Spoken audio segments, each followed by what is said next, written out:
Evan Mobley is a monster, and anyone who watches the Cavs games knows this. Nobody else in the league can chase the guy to the corner, then shut off a drive at the basket, follow the kickout pass to the opposite wing, contest in three, and then lead the fast break all in one possession, bro. No 7-footer right now can do all of those things. Yes, Jarrett Allen is seen as Cleveland's defensive anchor, but it's no secret that Cleveland's defense is able to thrive because of Mobley's ability to rotate and recover.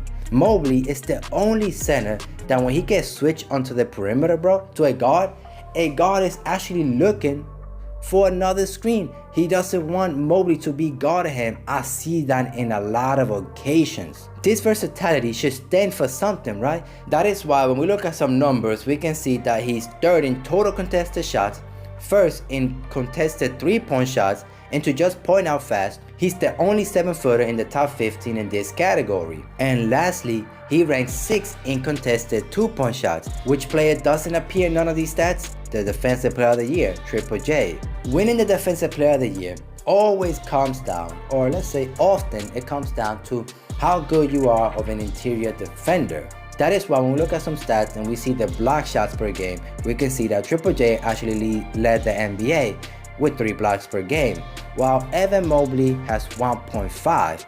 But the thing about this is Mobley's long arm and timing make him one of the most effective rim protectors in the NBA. It is also worth remembering Mobley's responsibility on the perimeter as I'm talking in this video, because his role is far different than from Lopez and Jackson, who have the luxury of focusing their attention on the rim the whole day. Mobley is protecting the basket on the fly, covering more ground than his counterparts, and is still among the best at defending the paint. Mobley's timing defense, bro, is incredible. He's one of the most intimidating shot blockers in the NBA. When you watch a Cavs game, you can just see that if an opponent is trying to get a layup and Mobley is right there about to block a shot or is trying to defend, they actually do not take the layup because they are scared. And because of that, he doesn't have a lot of block shots. And the thing about it is, this stuff right here, they do not show up in the stat sheets.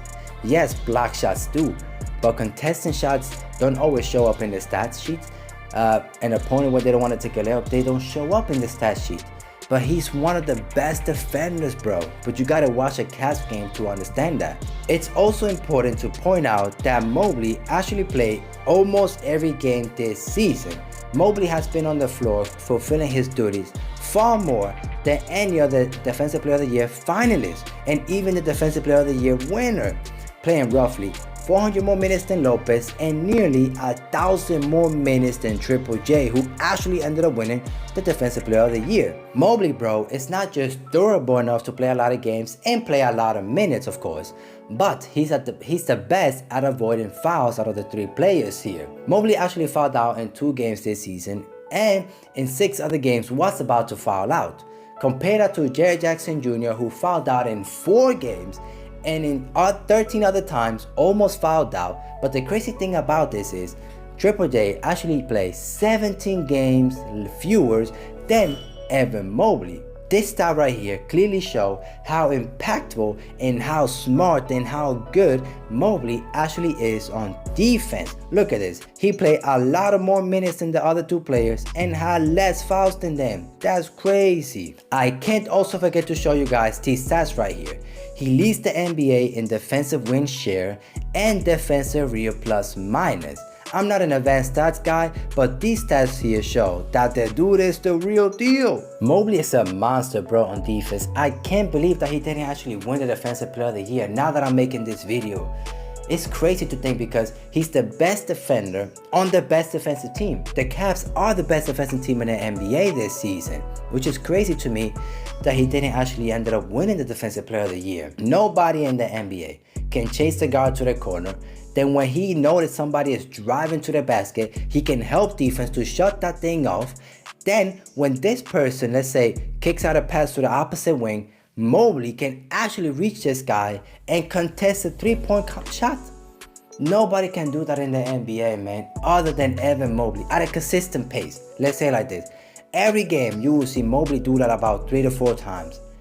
Like that. Only one possession. We're talking about he does all those things in one possession.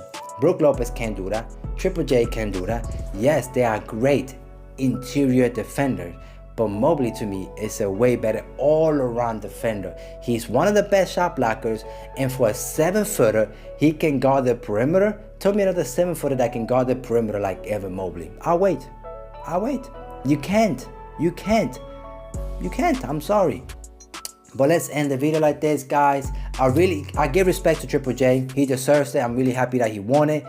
But Evan Mobley is 21 years old, and he's already shown that he's going to be an all-time defensive type player. He's going to be the next Tim Duncan, the next Hakeem. He's going to be there always when it comes to defense. Offensively, his game is getting better. I think this season he put up like 17 points per game and about 8 rebounds a game, which is great for him. So I really feel like this guy is a superstar material. The Cavs are set up for the future with Donovan Mitchell, Darius Garland, Jarrett Allen, Isaac Okoro, Evan Mobley. Sadly, they lost against the Knicks the first game. But let me know what you guys think about this. Thank you so much for watching. I really appreciate you. If you're new, don't forget to like the video if you enjoy it. Of course, subscribe to the channel if you have the time and want to see more videos from me. And hopefully, we'll see each other in the next one.